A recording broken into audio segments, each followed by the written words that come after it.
গরম গরম গরুর মাংসের ঝোল চলে আসলাম তোমাদের সাথে নিয়ে। আজকে আমি তোমাদের সাথে শেয়ার করব 1 কেজি গরুর মাংসের ঝোল কিভাবে তৈরি করে। হাই এভরিওয়ান, আসসালামু আলাইকুম, welcome to Ashish kitchen and blog. দেখো এখানে দেখা যাচ্ছে গরুর মাংস নিয়ে নিয়েছি ধুয়ে, আর আলু 2টা দিব। বেশি দিব না, কম করেই দিব, যাতে মজা হয় আমার এই রেসিপিটা। আর এখন আলুটা আমি কুটে নিব সুন্দর করে। এই মজাদার গরুর মাংসের ঝোল খেতে কার কার ভালো লাগে অবশ্যই কমেন্টের মাধ্যমে জানাবে।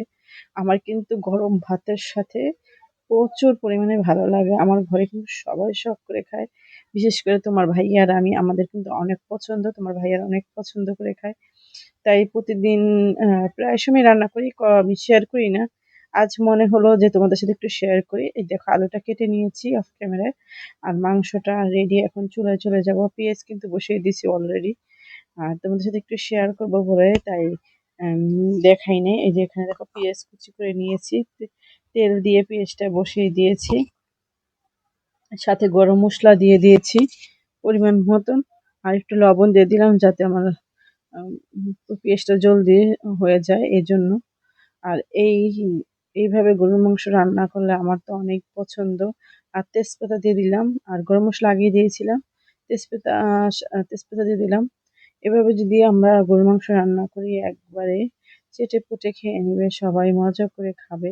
এত ভালো লাগে, এত ভালো লাগে।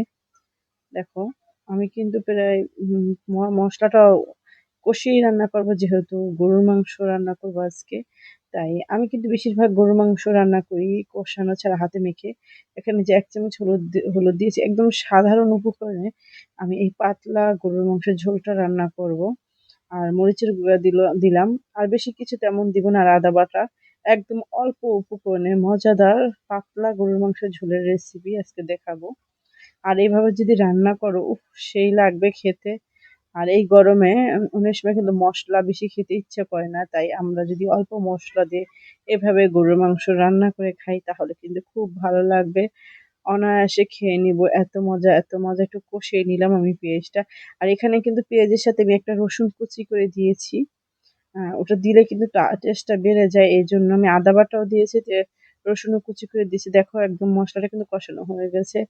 আর গরুর মাংসগুলো হাড় সহকারে নিয়ে নিচে। আমার তো হাড় ছাড়া চলে না, আমার কাছে গোশ খেতে ভালো লাগে না, গরুর মাংসের হাড় খেতে অনেক ভালো লাগে। কার কার পছন্দ কমেন্টের মাধ্যমে জানাবে। তাই আমি একটু হাড় দিয়ে নিয়েছি। বাচ্চারা গোশ খায়, তোমার ভাইয়াও খায়, হাড় আমারই খাওয়া হয়। যাই হোক, কথা বলতে বলতে দেখো মশলাটাও কষানো হয়ে গেল। আর যারা যারা আমার চ্যানেলে এ পর্যন্ত আছো, সবাইকে অনেক অনেক ধন্যবাদ। আর তোমরা অনেক সুন্দর সুন্দর কমেন্ট করো, আমার কাছে অনেক অনেক ভালো লাগে। কিন্তু আমি সময়ের সাপেক্ষে সময় পাইনি। এর আগে তোমাদের বলেছি আমার মেয়েটা অসুস্থ, এখনো পুরোপুরি ঠিক হয়নি। তাও আল্লাহর রহমতে তোমাদের দোয়ায় কিছুটা আগের চেয়ে একটু পরিবর্তন হয়েছে। তাই অত ভালোভাবে তোমাদের ভিডিওগুলো আমি দেখতে পারি না। তারপর চেষ্টা করি তোমরা যে বন্ধুরা আমার ভিডিওগুলো দেখো তাদের ভিডিও দেখার। আর এই দেখো কথা বলতে বলতে কিন্তু আমার গরুর মাংসটা কষানো হয়ে গেছে। আর গরুর মাংসটা কষাতে হবে ভালোভাবে, তাহলেই মজা লাগবে। আর এই এখন আলুটা দিয়ে আমি কষিয়ে নিব গরুর মাংসের ভিতরে। আর যত মাংস কষাবে তত মশলাটা ভিতরে ঢুকবে, আর মাংসের টেস্ট কিন্তু দারুণ লাগবে, খুব ভালো লাগে কিন্তু। আর আলুটাও তেমনি একটু কষিয়ে নিবে, তাহলে খেতে ভালো লাগে, মজা লাগে। এই কারণে তো আমি কষিয়ে রান্না করতেছি। অনেকদিন পরে ঝোল রান্না করলাম, গরুর মাংসের পাতলা ঝোল, তাই তোমাদের সাথে একটু শেয়ার করলাম। কষানো হয়ে গেছে, এখন আমি পানি দিয়ে দিলাম। পরিমাণ মতন পানি দিয়ে দিবে, যতটুকু আন্দাজ লাগবে ঠিক, তাহলে দেখা যায় আমাদের আলাদা আর কোনো পানি দিতে হবে না। তাই আমি পানিটুকু দিয়ে দিলাম। এই পানিতে যথেষ্ট, আমার আর দরকার হবে না। আমি এখন ঢেকে অল্প আঁচে রান্না করে নিব। কারণ গরুর মাংস হতে কিন্তু একটু সময় লাগে, এটা তোমরা সবাই জানো। আর দেখো কালারটা কত সুন্দর এসেছে, গরুর মাংস কিন্তু গলে গেছে। আমি চুলায় বসিয়ে দিয়ে আমি বাথরুমে চলে গিয়েছিলাম। এই যে এখন এসে আমি ধনিয়া না সরি, জিরার গুঁড়া গুঁড়া করে নিয়েছিলাম, সেই জিরা গুঁড়াটা দিয়ে দিলাম। পাতলা ঝোলে অবশ্যই জিরা ব্যবহার করবে, আর যারা না খেতে চাও তারা স্কিপ করতে পারো, কিন্তু আমার কাছে কিন্তু অনেক ভালো লাগে জিরা গুঁড়া। আর এই দেখো একদম রেডি আমার গরুর মাংস। এখন এই গরুর মাংসতে আমি আরেকটা জিনিস দিব, সেটা দেখতে হলে সাথে থাকতে হবে।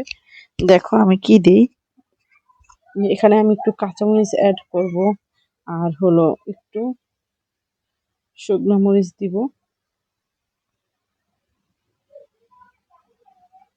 কত সুন্দর হয়েছে দেখো, কত লোভনীয় হয়েছে আমার গরুর মাংসের তরকারিটা। এভাবে যদি তোমরা একটু ধনেপাতা আর কাঁচামরিচ দিয়ে রান্না করো গরুর মাংসটা, অনেক অনেক ভালো লাগবে। ভালো লাগলে লাইক কমেন্ট করবে। সবাই ভালো থাকবে, সুস্থ থাকবে।